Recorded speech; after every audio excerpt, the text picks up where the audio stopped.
Good morning everyone. आज का हमारा टॉपिक रहेगा chapter 7 a visit to Cambridge.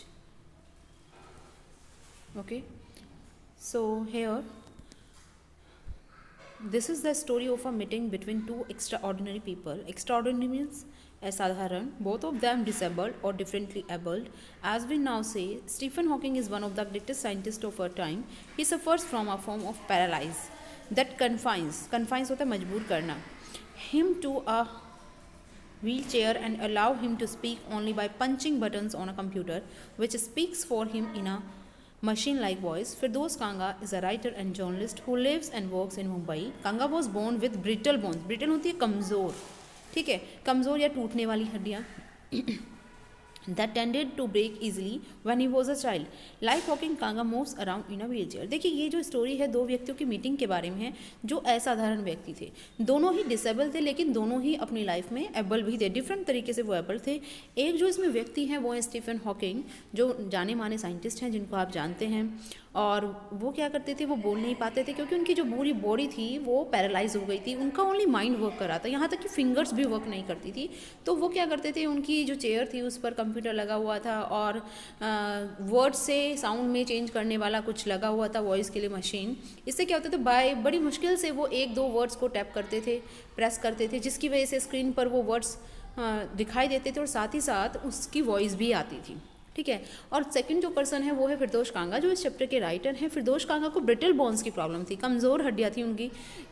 इतनी प्रॉब्लम थी कि जब वो खड़े भी होते थे बचपन में तो उनकी हड्डियाँ पैरों की टूट जाती थी। दैट्स वाई वो भी व्हील चेयर यूज़ कर रहे थे। The two great man exchange thoughts on what it mean to live life in a wheelchair and on how that so called normal people react to the disabled. अब यहीं पर इन्हीं topics के बारे में उन्होंने बातचीत की है आपस में कि कैसे व्यक्ति क्या सोचते हैं डिसेबल के बारे में, वही सब चीज़ें हैं।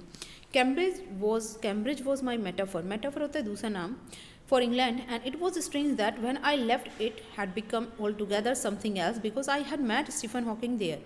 मतलब कैम्ब्रिज जो है यहाँ पर फिरदौस कांगा बता रहे हैं कि मेरे लिए वो इंग्लैंड का दूसरा नाम है।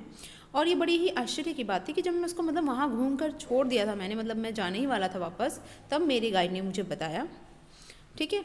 और मैं किससे मिला, स्टीफन हॉकिंग से मिला वहाँ।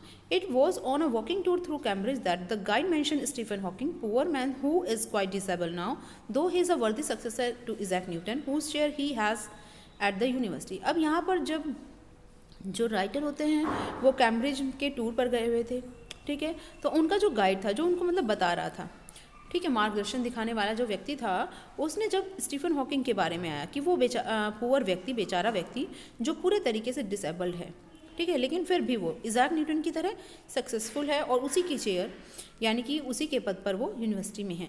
And I started because I had quite forgotten that this most brilliant and completely paralysed astrophysicist.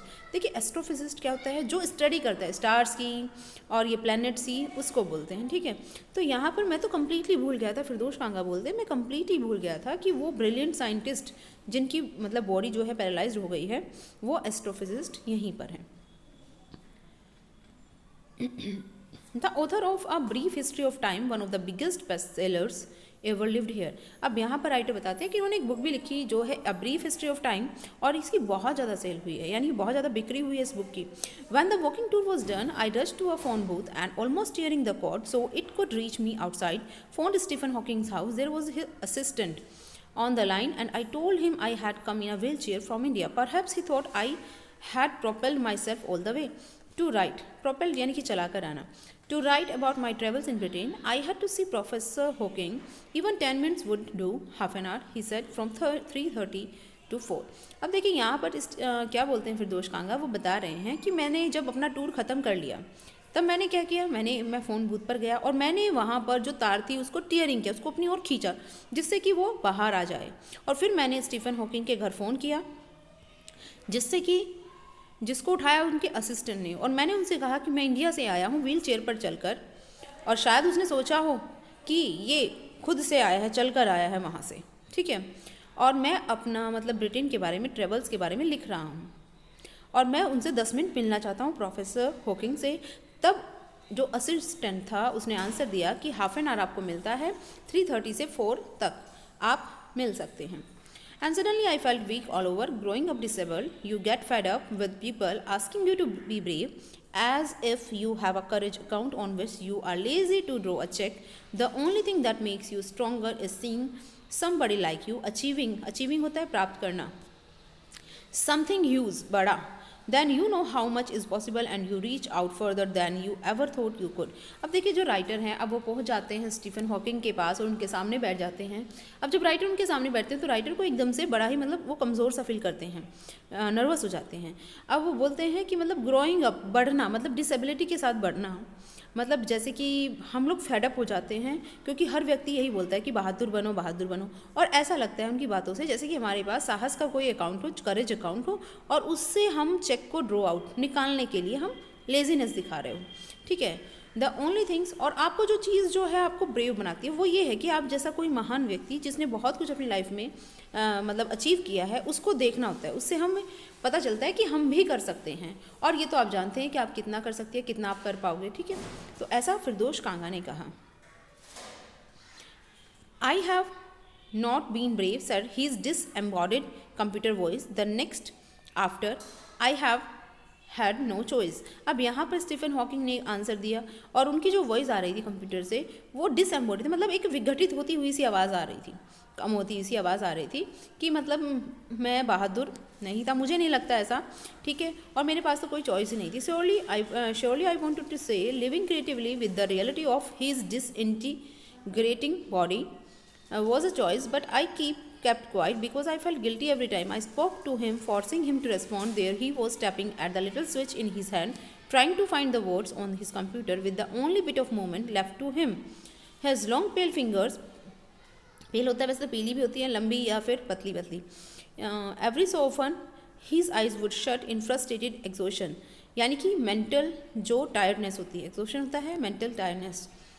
And sitting opposite him I could feel the anguish the mind bind होता है मतलब जिसमें काफ़ी मतलब विचार भरे हों. ठीक है, एक्टिव हो जो with thoughts that come out in frozen freezes and sentences stiff as corpses. देखिए क्या दिया हुआ है. अब यहाँ पर जो राइटर हैं वो बोलते हैं कि मतलब मैं ये कहना चाहता हूँ कि जैसे कि हमारी जो ये बॉडी है इस बॉडी के साथ क्रिएटिव तरीके से जीना.